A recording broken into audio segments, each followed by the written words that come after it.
Hi there, Lindsay here, the Frugal Crafter. Today I am going to compare some similar products because I've been asked about it. And what actually made me want to do this is that I was doing some pastel work up at my table upstairs where I don't have very much room.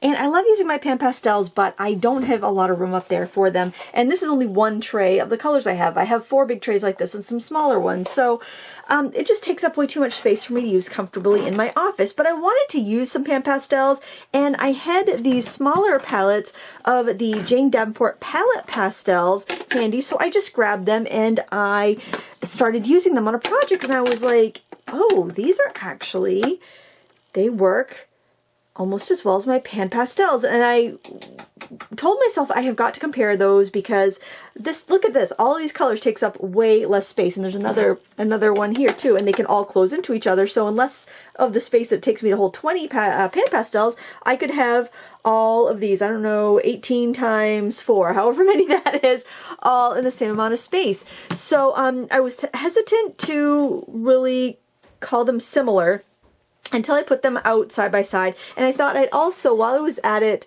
compare them to some eyeshadows that cost about the same as the Jane Davenport pastels. These are the ELF pastel eyeshadows, and I actually purchased these probably about 6 years ago before I bought my first pan pastels, because I wanted to see if using eyeshadows would give me the same result, or kind of let me see whether I would like using the pan pastels working from a cake. So this is a wonderful option if you see something like this inexpensively. Now this, at the time, 6 years ago at Target, I paid $14 or $15 for it. I just went on the ELF website just to get a current price, and they actually had palettes that were pretty much the exact same size and contents of the Jane Davenport ones, not the same colors though, for $14. So, and these go for $20 regular price, but they're sold mainly through Michael's stores. You can also find them on Amazon, eBay, and whatnot. But if you go to Michael's, the regular price is $20, but they've had them 50 and 60% off. Like in the last month, they've had them off at least 50% off once, and there's coupons and stuff. So I figure people are probably paying more like $10 for one of these sets. So I thought they were, like, price-wise, those two are pretty comparable. So I first started off just doing the Jane Davenport colors, the pan pastels, and then I started putting in some of the eyeshadow colors too, just to compare. So I'm going to show you here on black paper, because black paper would probably show how strong the colors are a little bit more than white. Then I'll show you some samples on white. But I put an E above ones that were eyeshadow, J above ones that were Jane Davenport, and P above the ones that were pan pastel. And except for the fact that I didn't have the same colors in all of the different variables, the different medias, I found strength-wise them to be pretty darn close. I mean, obviously, there was no really bright red in either the eyeshadow or the Jane Davenport lines, because, I mean, it's kind of like when you buy pastels and you buy like a portrait set or you buy a landscape set. Pretty much if you're buying makeup, it's going to be a portrait set. You're not going to have as many crazy colors unless you're buying like a special effects makeup set. So, like, these are my brightest, warmest colors here in the Jane Davenport line. There's no super bright red. That would be an advantage if you're just doing faces, because those colors are going to be very easy to use. But if you wanted to do something a little more vibrant, if you were doing florals, you might want the brighter colors that are available in the pan pastel. So I didn't have a color that bright in the eyeshadow palette or in the Jane Davenport palette. So I got the closest ones that I could find. Opacity wise, I thought they were quite similar. Like that's the downside. There's no like super bright kind of like primaries. And most of the Jane Davenport colors kind of fell between the painting colors, which are the pure hues, down to the pastels. It kind of fell in between. So actually, if you had pan pastels and you wanted to add more portrait colors, the Jane Davenport pastels would fall kind of in between. Honestly, like, looking at all of these, like, some of the earth tones, I mean, the pan pastels are definitely a little bit more robust. Like, that's a pan pastel, that and that. And then these are the Jane Davenport neutral colors. Not everything, because some of them look very samey on black. I was just trying to get some different colors.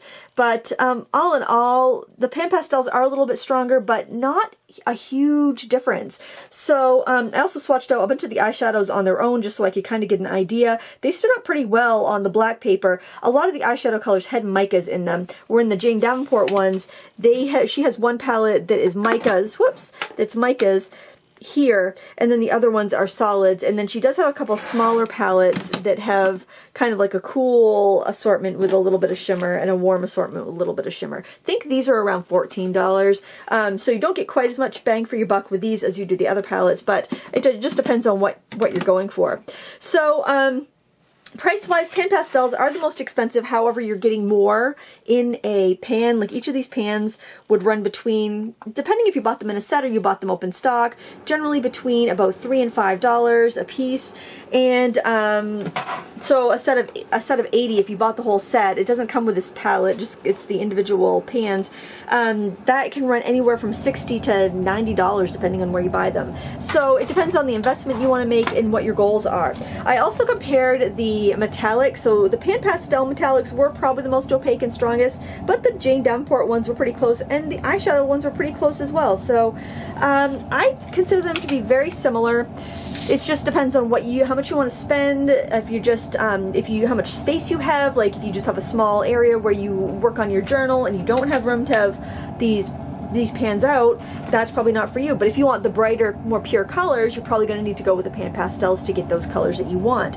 But quality wise, I mean, here you can see that there's that red again. Obviously it's more vibrant than the eyeshadow or the Jane palette. But when I go to these pastel shades, pan pastel, Jane Davenport, and the eyeshadow, very similar. Same thing with these kind of mid-tone greens, with these yellowy oranges also. So I just went through the colors that looked the closest to me so I could get an apples to apples comparison.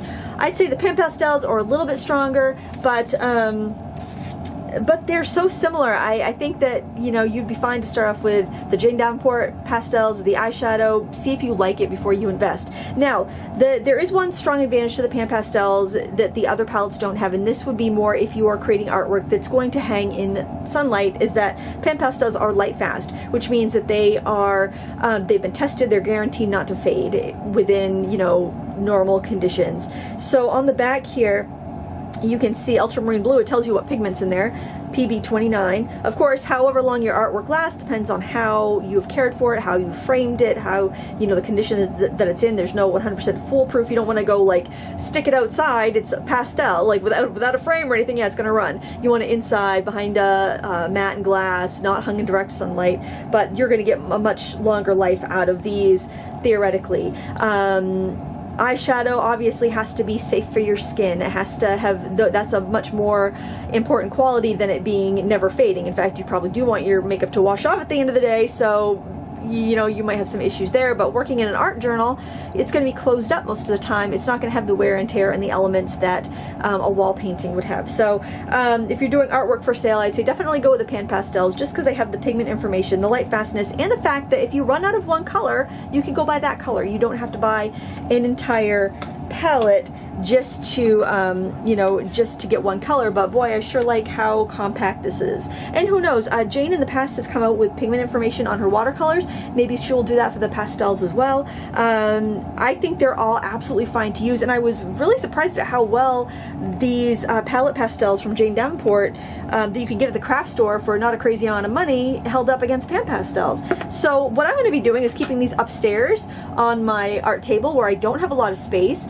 and adding them into projects as needed. If I want to like rouge up some cheeks on a portrait, or I just want to like slightly tone something, maybe over gouache or something like that, because I love the space saving attributes. And there are some pretty good brights here. There aren't the pure tones that I would really love, like Pan Pastel offers in the painting collection. Their painting sets are all the pure tones.